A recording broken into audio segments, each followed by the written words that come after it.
We thought it would be really good to start this year with a town hall for ASAPbio because the past 2 years have been a lot of change. And over the course of last year, Kate and I were working on this new strategic direction and we want to share it with everyone. So I'm going to do a very brief introduction and then hand over to Katie, and then I will come back in a little bit later on. With all the change, I think it's really important to recommit to our values and highlight what our values are in case people aren't aware. Community has always been the very core of ASAPbio. It's what makes ASAPbio particularly great, I think. I'm biased now. And it's also the thing that makes us overly successful. Whenever I go to meetings, everyone is always amazed that ASAPbio is effectively a team of two. And I have to remind them we're not a team of two, we're a team of two staff members and like a million really cool, lovely, wonderful people we work with. Our values have not changed for quite a while. We did update some of the wording a little bit on those last year, at the start of last year, but they still very much are a focus on researchers and doing a lot of the change that benefits researchers, having a lot of respect, empathy, and forming everything we do around collaboration, which feeds into being open, not just with DEI, which is a contentious issue now. We are very much DEI friendly, but also openness in how we go about starting collaborations, the work we're on, what we are doing, how it's going, if it's working or not working. And then also finally, a value based around experimentation and adapting to evidence. The thing I like about preprints is there is a lot of evidence now around just how good they are and the impact and benefits they have. And that very much leads how we go about the initiatives we come up with and the things we do. I think at that point, Katie, I can hand over to you. Sounds good. Thank you, Johnny. Yeah, before we started talking about the new direction, we wanted to just briefly highlight some of the successes that we've had over our tenure to date. It's already been 8 years of ASAPbio, and in those 8 years, we've had a series of large meetings. We've run our fellows program. We're about to start the 6th cohort of the fellows program. Those new fellows will join 179 of their peers who have already completed the program. We've had a successful crowd review program going for the last couple of years. And these numbers actually are already a little out of date. There's been even a few more reviews since then. And of course, we've produced many resources that those of you in the community have contributed to and continue to rely on. So we're really proud of all of those accomplishments, also in the context of growth overall in the preprint space. So we certainly can't take credit for all of this growth, not by a long shot, but we've been along for the ride, and we like to think that we've contributed to the growth over time. However, I wanted to put a little bit of that growth in context. I think sometimes researchers find themselves in a little bit of a bubble where maybe it looks like practices like preprinting are really common in their own local environments. But in terms of the broader scale, preprinting is actually still quite rare. This is Europe PMC data, again, about 6 weeks out of date, so not perfectly up to date here, but showing that indeed there has been massive growth in the number of preprints that have been indexed by Europe PMC. These are a variety of preprint servers meant to represent all of the life sciences. However, you can also take a look not just at the raw numbers of preprints, but at the proportion of preprints relative to the total literature that's indexed by Europe PMC. And so, of course, more preprints are coming out, but so are papers, right? Researchers are publishing more and more papers each year. And so there's been also a lot of growth in the last 5 to 6 years in the number of papers overall. So we think it's kind of hard to come up with a perfect estimate of this, but we think that somewhere around 12, 13% of the life science literature is currently preprinted, and that's been going up. You see a little bit of a tick up after kind of a lull after pandemic growth, but it's certainly not the case that everyone everywhere is preprinting. So we're a little bit worried that in general, organizationally, we might be reaching kind of an uptake plateau with new strategies needed. So if we think about, the folks who have adopted pre-printing so far, these are people who are, willing and able to try out a new practice and, embrace it without really much reward or much immediate positive outcome from doing so. And once you get, I think, beyond those sort of initial enthusiasts, there's a whole other group of people who probably need a little bit more support or a little bit more reason to do a new behavior than the others. It's really clear from the data, though, that researchers think preprints are really good for science. So this is data from a big survey that was done last year, commissioned by Coalition S. Several thousand researchers from all over the globe. Overall, if you ask people about the benefits of preprints, they say hands down, yes, these are all things that are good for science. So, it enhances the accessibility and visibility of my research. It provides early access to new research, increases transparency, accelerates discourse. I get new feedback and so on. So a large proportion of respondents are saying that preprints are at least moderately effective at doing those things. So then why the gap between their attitudes towards pre-printing and their actual behaviors, right? If everyone thinks that there are these benefits to the practice, why is it not more widespread than, say, 12 to 14%? We think a big part of the equation is the recognition and rewards that researchers receive for doing these practices. So this was another little bit of survey data. This was from a survey that was done, I believe, around 2018, 2019, published in 2020. This was a couple hundred researchers from a randomly selected sample of US and Canadian institutions. They were asked which things are valued in the context of their employment. Let me see if I get the exact wording. It's, to what extent do you think the following are valued in your performance reviews? And the red is not valued, that's the ones, and the blue is very valued, the sixes. And so researchers think that things like the total number of publications per year, name recognition of journals, and so on, I think those are the things that are counting in their evaluation. But things like preprints or the public availability of their outputs are not particularly valued. Okay. So we have this gap between positive attitudes towards a practice like preprinting and the things that researchers think that they're going to be rewarded for in their job. All of this is happening in the context of a decentralized reward system. So it's not the case that researchers are rewarded and punished by just one entity. It's not like they have one boss. There's a variety of different stakeholders that they have to respond to, including governments, academic societies, their local departments, universities, publishers' policies, and so on. And so this makes this incentive problem a particularly tricky one to crack because it requires coordination across these various different stakeholders. You have to see different pieces of the puzzle acting together in order to come up with an effective solution. And so that is where we see a potential role for ASAPbio in helping to facilitate better conditions where these new communication practices are a little bit more aligned with researchers' own interests, right? It's a lot easier for someone to agree to take up a new practice in their research if they not only see the benefit of it for their science or for other local conditions, but if it's not directly contradicted by things like the broader incentive system in academia. So what we see in terms of our role in this process is that we would like to help facilitate these conditions. And of course, we are not one of those stakeholders that can actually pull any levers in terms of directly rewarding or punishing researchers, but we see a role for us to play in terms of helping others to create those conditions. So we want to empower community partners like all of you that we work with to change the norms, recognition, rewards, and policy in their own contexts.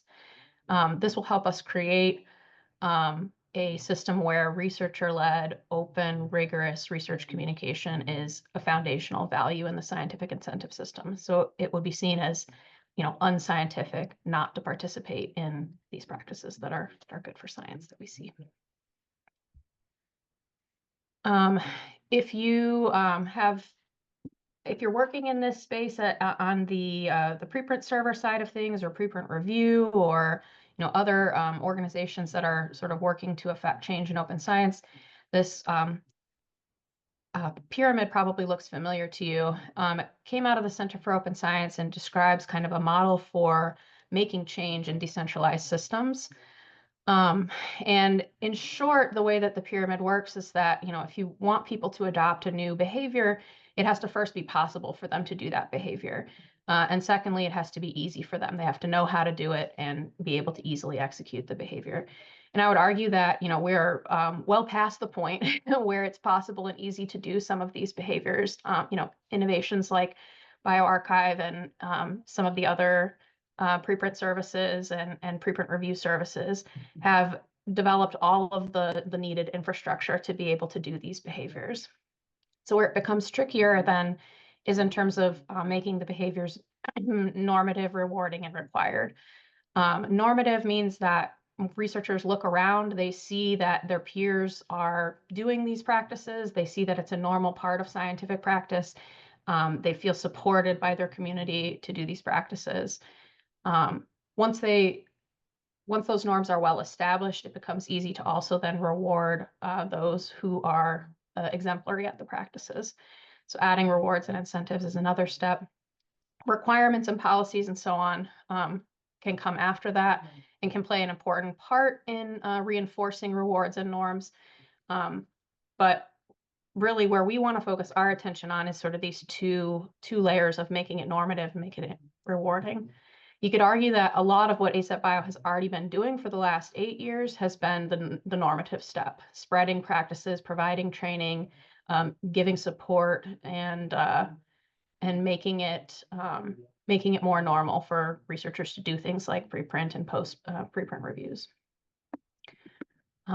What we want to add to that now is a focus on rewards in addition to the norms. That's okay, Johnny, you can go ahead. Thanks. You're doing a good job with the slides.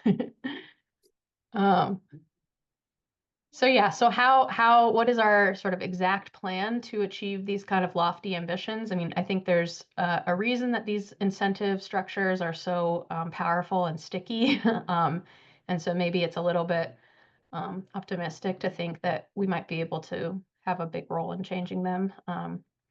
But what we want to do, or our plans for trying to take a crack at this, like I said, we want to empower community partners to be able to make those changes.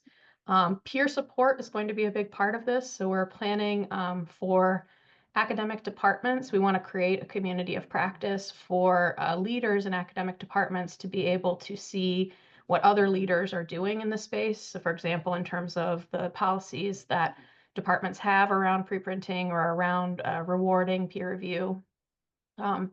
We think that peer support element is really critical because what it does is it enables individual departments to take steps together that they might not be able to take otherwise individually.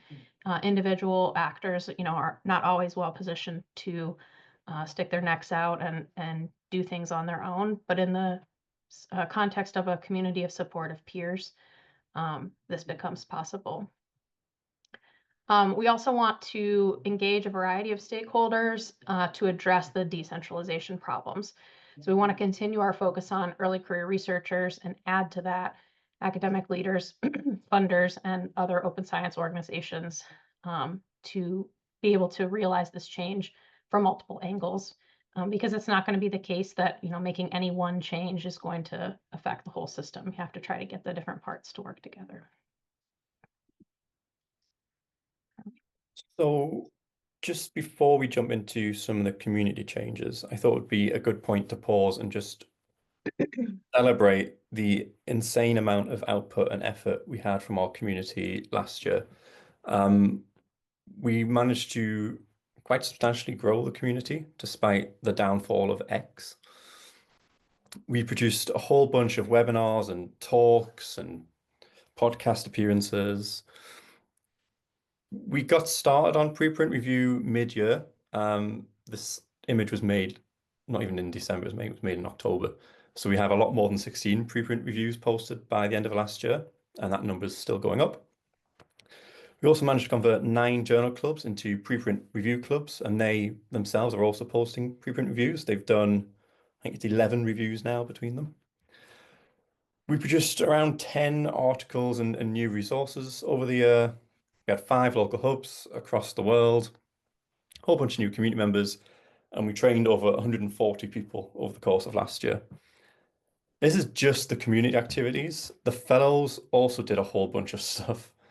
They did 19 talks themselves locally, wherever they are based. We had a webinar series specifically focused on preprints in Africa. They created a bunch of podcast episodes. We published 2 preprints. We also created what was going to be a new series of animations to combat various preprint myths. Ludo gave us some very nice feedback on those. And we had a poster competition that was based around transparency and early sharing. And we just announced the 2 winners for that a couple of weeks ago. So a huge amount of effort from everyone in the community. I have learned my lesson. This is insane amount of work. It's too much. So we're scaling back ever so slightly this year, but not too much. So one of the things we are doing this year is trying to kind of streamline the ways of getting involved. There's always been lots and lots of opportunities to get involved with ASAPbio, but one of the things I got back from the community was it wasn't always clear how to get involved. So what we've done is come up with this little graphic to hopefully simplify that. So we've still got the Fellows program. That's probably the most successful thing we do. And last year I split that into 2 tracks. So we've got the culture and community track, which is where all the training part of the Fellows program occurs. And as part of that, the Fellows produce local talks. Those are all archived at the end of the year on Zenodo, so you can all see what they've been talking about. And it's available for other people to use. We also then have the projects track, which is optional now, although the majority of fellows opt to do a project. And these are based around strategic aims of ASAPbio for the year. We've still got the ASAPbio community on Slack, and that is also one direct route in. The things that are new this year are a residency program and these special interest groups. The main thinking behind this was to really recommit to the focus on individuals rather than lots of different initiatives as a people-first approach, and also to encourage more interaction across the groups that make up our community. So looking at those in more detail, we've got the residency program, which is launching probably in a couple of months. And this is really where we've got the most active, engaged, knowledgeable people in our community. These are the people who are out there really doing everything they can to increase preprint awareness and adoption. These are also people who've been involved in like a bunch of different programs already. There's going to be 2 routes into the residency program. One, initially at least, will be through direct invitation. So this will be sourcing people from our community, most of which will have probably already gone through the Fellows program. And then the other route are the community projects. These have existed for a few years now anyway, and it's a way of someone in the community wanting to do their own preprint related project, and we financially support them to do so. So that is a way of people approaching us and getting involved in it. Both of those are being combined now into the residency program. This is going to involve access to funding, hopefully more funding if we can get funding ourselves. Also access to some software that is useful for people in that, and alongside all that, an advanced leadership and advocacy training course that is currently being developed. And this is very much the people first approach. The flip side of that are the special interest groups. So from around mid 2025, we'll be launching 4 special interest groups. The 4 I've listed here are currently the ones that have got the most votes for them in Slack. If you haven't voted in our Slack, it's in the general channel. You can vote for the special interest groups you would like to be part of or think would be worth launching. The current 4 that are winning out are 1 based around institutional recognition, which lines perfectly with our strategic aims. 1 around the role of preprints in improving trust and integrity. This is my pet project at the moment. I'm obsessed about how preprints improve trust and integrity. I think it's also, given the current climate, particularly important. We're going to have 1 around preprints in the Global South. And we're going to have 1 at the moment around reinforcing the potential of preprints and expanding their adoption. This in the Slack is two different ones. I've squashed them together. These are very much about collaborative group-based efforts, and I'm hoping to get a mix of community members who are the researchers involved in ASAPbio and the PhD students, postdocs, and mix those up with representatives from preprint servers, review services, infrastructure, really try and mix you all together and get a good collaborative effort going with these ones. These will run 1 to 2 year terms and will either be chaired by ASAPbio or will be administratively supported by ASAPbio, depends on the special interest group. Each group will obviously work on their own thing as part of the group and will collectively decide exactly what that will be. Katie. Yeah. All right. So we just wanted to say a couple more things about some of the sort of specifics we're thinking about in terms of our new focus on recognition and rewards, along with our existing focus on community activities. I already mentioned that we have planned this idea of a community of practice for our academic department leaders, which even as I now say it sounds absolutely absurd given the the current climate and circumstances, but nevertheless, we'll figure out a way to make that work in the context of the busy schedules that the people who are occupying these leadership roles have. We also had planned an initiative focusing on standards for good practices and rewards and recognition. So sort of really leveraging the expertise that we have in the community to figure out, what good practices, I don't want to say best practices, but what good practices look like compared to practices that are, say, unsupportive of preprints and other open scholarly communication practices. We also wanted to plan some dashboards to track the uptake of key practices. I think there are some really strong existing efforts that present data. So there's COKI, there's also the what do we want to call it? The EuropeMC dashboard that shows, the preprints that they're ingesting and so on. These are really powerful, but I think what we want to do is take that information that we already have and present it in a way that helps not only us track the effects of our efforts, but also helps the community to sort of see themselves, to get feedback on how things are improving. And that's an initiative that does require some additional funding for that we will be seeking. But if we can get that going, we will be seeking input in how we can best structure that to support all of you. Okay, so that's enough of us talking at you. We wanted to have hopefully some time for some conversation and feedback. And we do want to hear your honest feedback. If you have thoughts about strengths and weaknesses, whether this is a good direction for us to go in, whether we should make any revisions, how you would like to help. Any of those are welcome topics.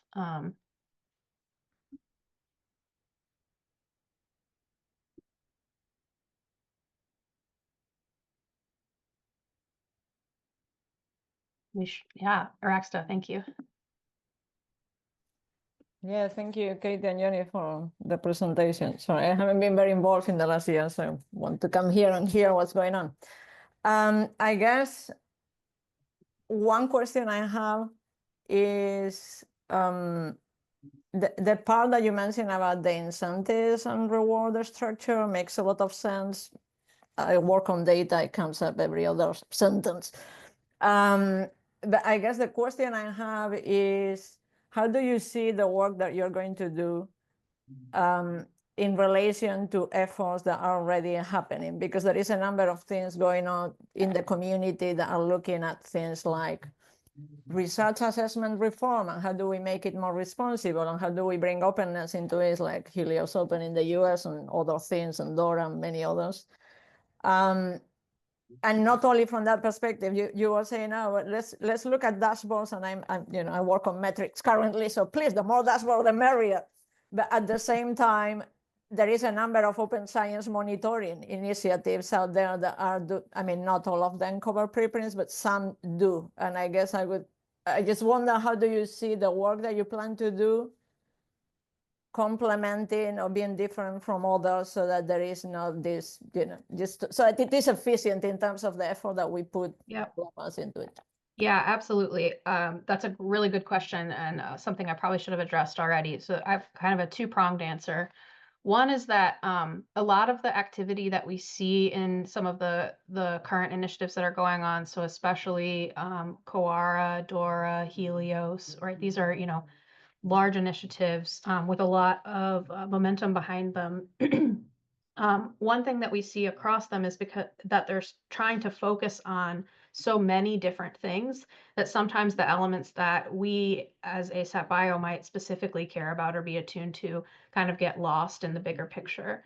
So I think because we're smaller and a little bit more nimble, what we can do is work together with those already existing initiatives to help to sort of gently nudge those initiatives in a direction that is supportive of the activities that we want to see. So that's one answer. The other answer is that we actually think that it's kind of this combination of responsible assessment on the one hand, and then also problems with the scholarly communication system on the other hand, that are not really effectively married in almost any of these initiatives. So I think Dora might be the one that sort of comes closest, but we're arguing that you have to not only attend to reforming incentives for their own sake, we're arguing that in order to get people to do improved scholarly communication practices, you have to have incentives and scholarly communication practices working together. And so it's this idea that, if you can tackle the preprint problem, if you can tackle the issues that we're caring about, that actually has potentially, cascading effects for some of these other reform assessment issues that other communities are wanting to talk about. So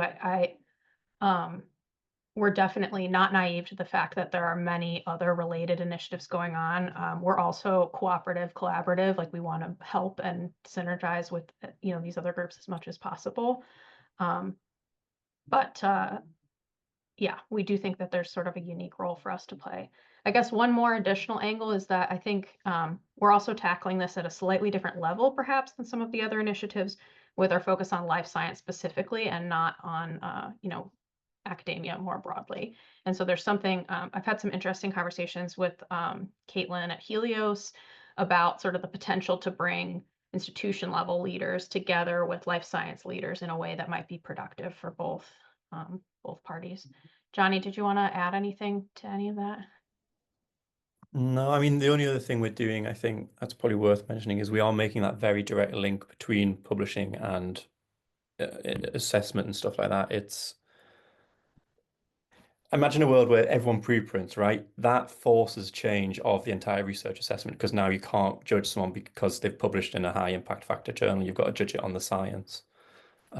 So I think that communicating that clearly is also quite an important thing that we are doing that I don't think anyone else is really doing. I'll also add on the dashboard side of things, it's on my to-do list to have a meeting with you specifically, Raxa, about the data that you're already collecting. And so, yeah, you can look forward to, we can follow up on that and figure out how we can be helpful. Anytime. If I volunteer myself, all the better. Yeah. Denny, I think, is the next hand I see. Yes, just a comment. What I would suggest is to put a lot of effort, if you could, on rewarding by funders and committees, evaluating committees. I think researchers are definitely, they need this. They are looking for this. And if there is no rewarding by committees for being hired, for being promoted, for getting funds, they won't go much on that direction. That's my point of view. I mean, that would be, to my point of view, the priority to tackle. That's definitely, when we get feedback from researchers at PCI or for adopting preprints, they say, well, what is the incentive? And the incentive for them is to get more funds or to get recognized by committees. Anyway. Yeah, thank you. Richard? Yeah, I was going to say something similar to that. You pointed out in your presentation the importance of speaking with leadership and agitating with leadership. And I know ASAPbio has been very effective, sort of grassroots, the community. And I was interested how effective you feel you have been with leadership, because they're the people that can make those kinds of change. Didn't you mention funders? I can't help noticing that we have a funder representative on this call, but so I'm interested to hear what you think about that.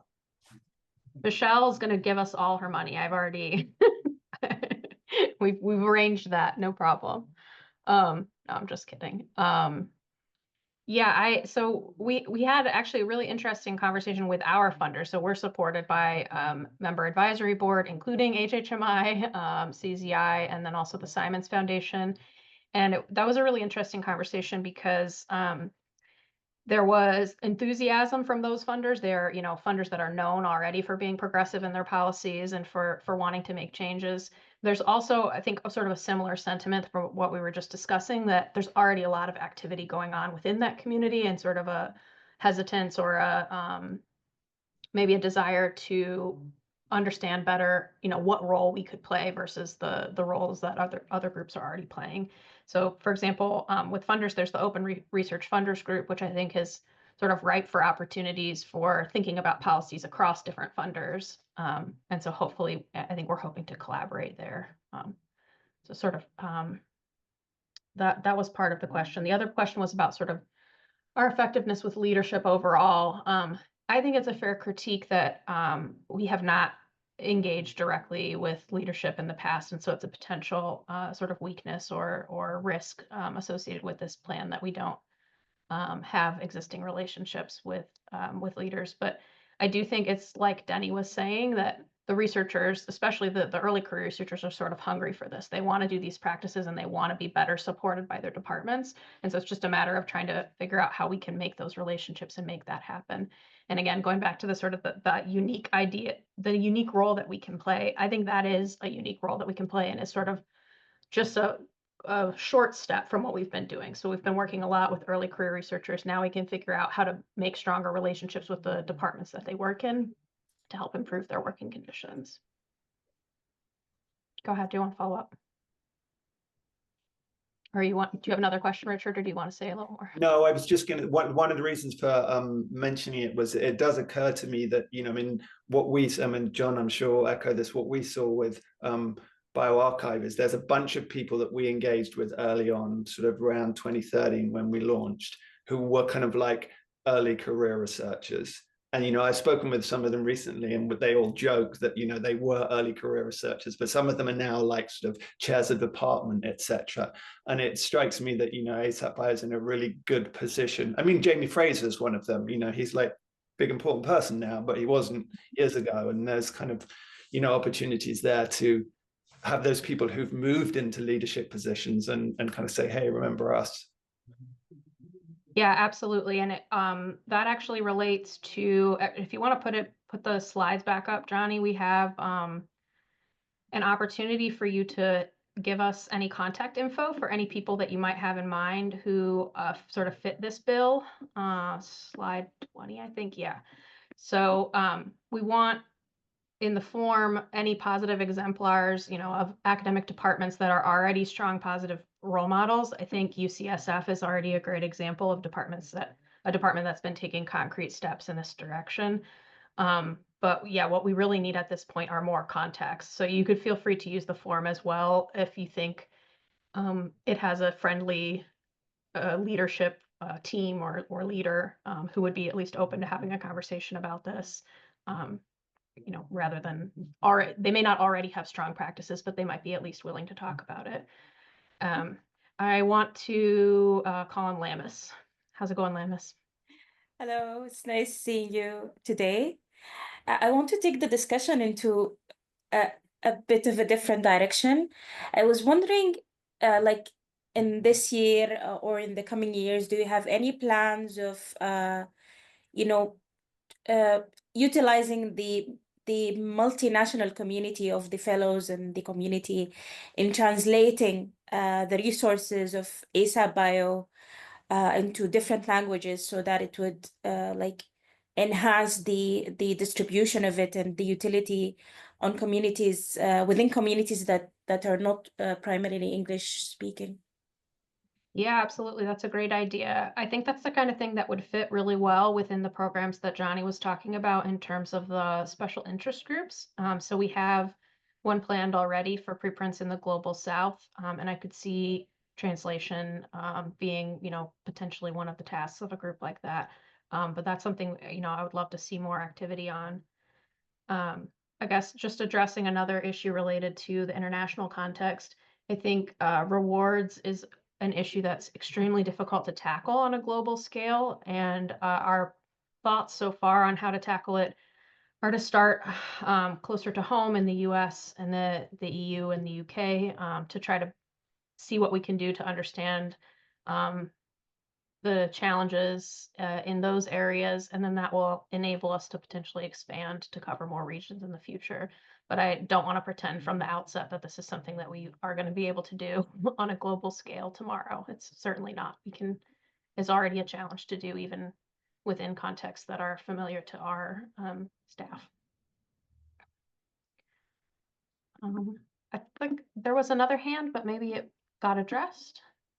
Oh, sorry, it was me, but I was following on what Richard was saying, and now I wrote you a novel on the chat. Okay. Do you want to just speak it? Because I can't read things. Yeah, so I mean, what I was going to say is that I think something that, and I've learned this in my current role through experience and hit and misses, is that I think for the conversations that you want to have at institutions, I think it will be important to have a very clear strategic goal as to what that conversation is going to give you. Because there are a lot of institutions that are already thinking about this. And I mean, in the US, I think the OSTP memo, at least for data, was very useful because you can go to any vice president or provost and say, oh, look, the Nelson memo says so your data. So, it needs to happen. So I'm moving to why to how. Yeah. And I don't know what will happen with this memo now, but yeah, let's see, let's be optimistic. While there will be other places where that higher level person still needs to say, why should I do this? Should I even embark in this? And I think those two conversations are different, and they need a different institutional representative to weigh in. So, I mean, I just wonder, essentially, I'm just saying, is maybe something that you want to think about in terms of who am I targeting with my work and my resources and my contacts at institutions, and where are they in this conversation? Yeah, it's a really, really good point. I mean, I think from what I know about the background behind the Helios effort, which for folks that don't know, it's Helios Open. It's meant to be tackling rewards and recognition at institutions throughout the US. They initially started their work at the level of departments, and then they sort of slowly moved up the chain. And now they've kind of settled on working with presidents and provosts.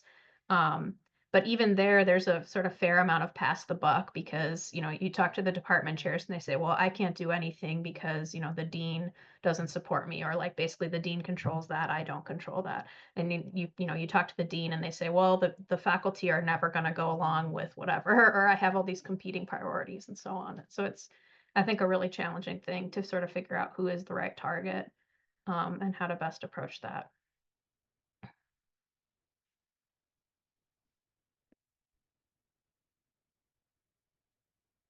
Yeah, that's a good question, Denny. So the publishers are another possibility. We haven't been thinking as much about how to best engage with the publishers. I see we have Claire on the call. She might have some thoughts about that. I don't put you on the spot. If you don't have thoughts, that's also fine. If you don't. Hi, Katie. I'm enjoying this session. Engaging with publishers. Yeah, I mean, it depends on the publisher, but I think most publishers tend to have kind of management groups that oversee kind of strategies. And so I think I would aim there, like, unless sort of contacts like myself within publishers. But I think sort of strategy people within publishers is perhaps the way to go. Thank you. John? Yes, hello, everyone. I certainly support the emphasis on recognition and rewards and incentives. I do think that's where a lot of energy needs to be expended, but I'm less clear on exactly how and where to apply those kinds of pressures. And not to put Michelle on the spot, but HHMI has been in the vanguard, I think, of as a funder, encouraging applicants for HHMI investigatorships to use preprints as part of the sort of package that they present in terms of application. One recently renewed investigator told me with a good deal of pride that he'd really pushed the envelope by putting, I think, maybe 4 preprints into his package, or some large proportion of his package consisted of preprints. And clearly he recognized that this was a kind of bold thing to do. So what I'm curious about is, why does that feel like a bold thing to do? What is the sort of, what's the criticism of someone who wants to do that? Is it simply that a preprint is received as something that has no signals of assessment or trust associated with it? Is it as simple as that, or is there something more complicated going on that I'm not grasping? Yeah, I'm not sure. I'd be curious if anybody else has reactions to that. I feel Johnny might. It seems like he does. Yeah, I think most of it is, you're right. It's kind of that perception of there's no metrics on how I assess the quality. I think there's also a huge amount of all those myths around preprints just still persisting, and it's whenever there's still scenes. This is the biggest criticism I hear from people who are not HHMI funded. The biggest criticism, the biggest reason people say, well, no, I'm not going to do this, is because they see HHMI doing it and say, well, that's great for them. They've got all this money. They can do whatever they want. I'm sure HHMI investigators push back saying, well, actually, if we need a job elsewhere, then we're also worried. I think what we really, really need are like your very average institution to take a super proactive approach towards preprints. And then that will really start the ball rolling, because HHMI are leading the way in how it should be done. But I think you need that sort of, my mate on the street does it kind of approach. So well, yeah, I'm going to do it as well. I think that would help a lot if we can get that kind of person.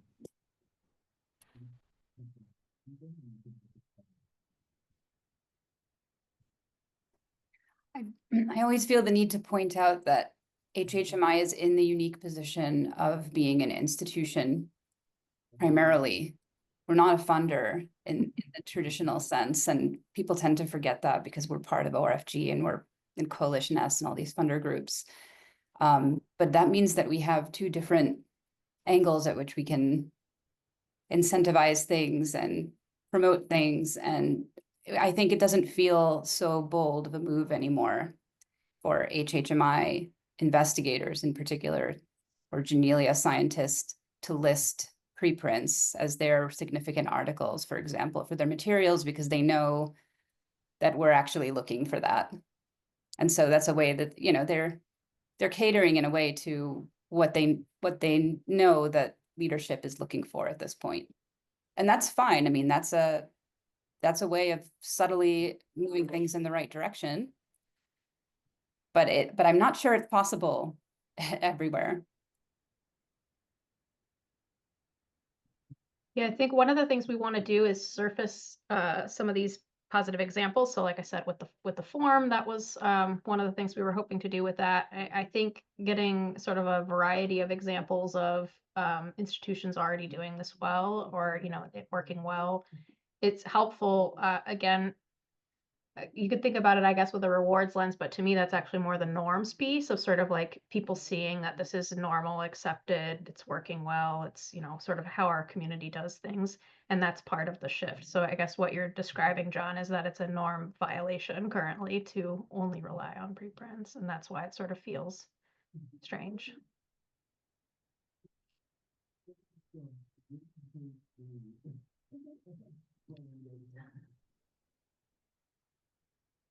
Lots of good ideas going in the chat. Thank you, except for my poorly timed jokes.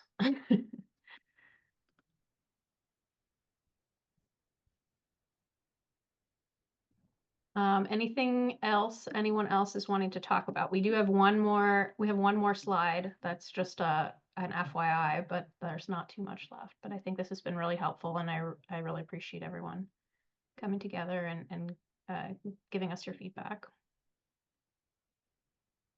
Yeah, Richard. Are you planning to have another meeting?